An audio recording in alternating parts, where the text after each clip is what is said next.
Хөрмәтле телевизор караучылар, игътибарыгызга мәдәни ярдәмче дип аталган яңа сәхифә тәкъдим итәбез.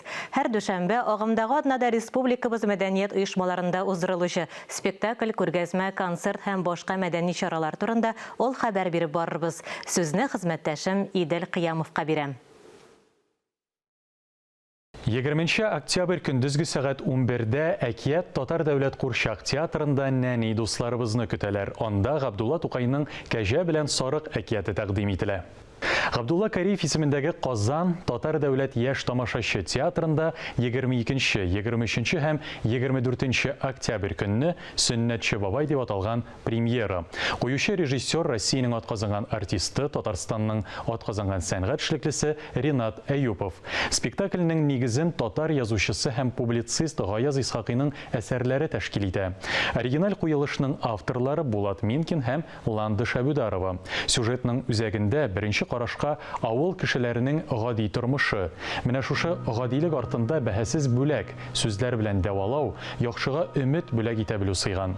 Спектакль герое яшь буынга үз гомере буена саклап калган традицияләрне һәм кыйммәтләрне тапшырырга омтыла. 23 октябрь көнне Туфан Миңнуллин исемендәге Түбән Кама Татар дәүләт драма театрында күренекле татар драматургы Туфан Миңнуллин әсәре буенча куелган «Шулай булды шул» дип аталган спектакль күрсәтелә. Шулай ук 23 октябрь көнне Баталов исемендәге Бөгелмә дәүләт рус драма театрында тамашачыга «Номер с фруктами» дип аталган комедия тәкъдим ителә. Ә хәзер концертлар турында. 21 октябрь көнне Габдулла Тукай исемендәге Татар дәүләт филармониясе сәхнәсендә танго һәм Латин Америкасы музыкасының иң талантлы җырчыларының берсе, бархат лирик бас-баритон тавышлы, Романсиада конкурсы лауреаты Дмитрий Рибейро Феррейра дәүләт халык уен кораллары оркестры белән чыгыш ясый. Оркестрның сәнгать җитәкчесе Россиянең халык артисты профессор Анатолий Шутиков. Концертны Пушкин картасы программасы буенча карарга була. 2022 елда Россиядә джазның 100 еллыгы билгеләп үтелә. Әгәр сез бу музыкаль юнәлештә күбрәк өйрәнәсегез һәм балаларыгызны аңа җәлеп итәргә теләсәгез, бергәләп 24 октябрь көнне сәгать 12-дә Салих Сәйдәшев исемендәге Дәүләт зур концерт залына импровиз рояль концертына рәхим итегез. Коллективның сәнгать җитәкчесе профессор Александр Маклыгин импровизация һәм гомумән джаз турында күп кенә кызыклы мәгълүмат җиткерер. Концертны Пушкин картасы буенча да карарга була.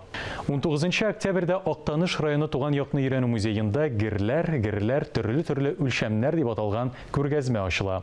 Анда төрле үлчәүләр, өстәл һәм элмә тәлинкәләре, герләр, йөк төягечләр тәкъдим ителә.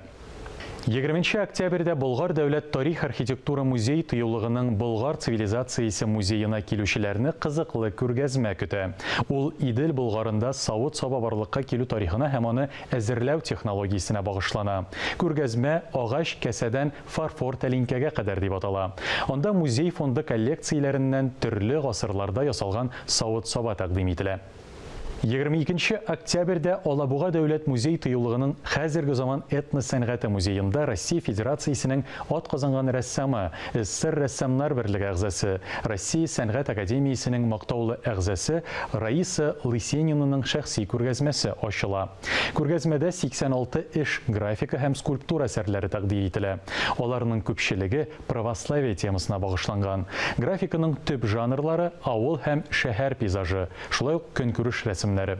Мәдәниятле халык, бай халык, мәдәният, сәнгать казанышларын, гореф-гадәтләр, йолаларны яхшырак белим дисәгез, театр, концерт, күргәзмә залларына рәхим итегез.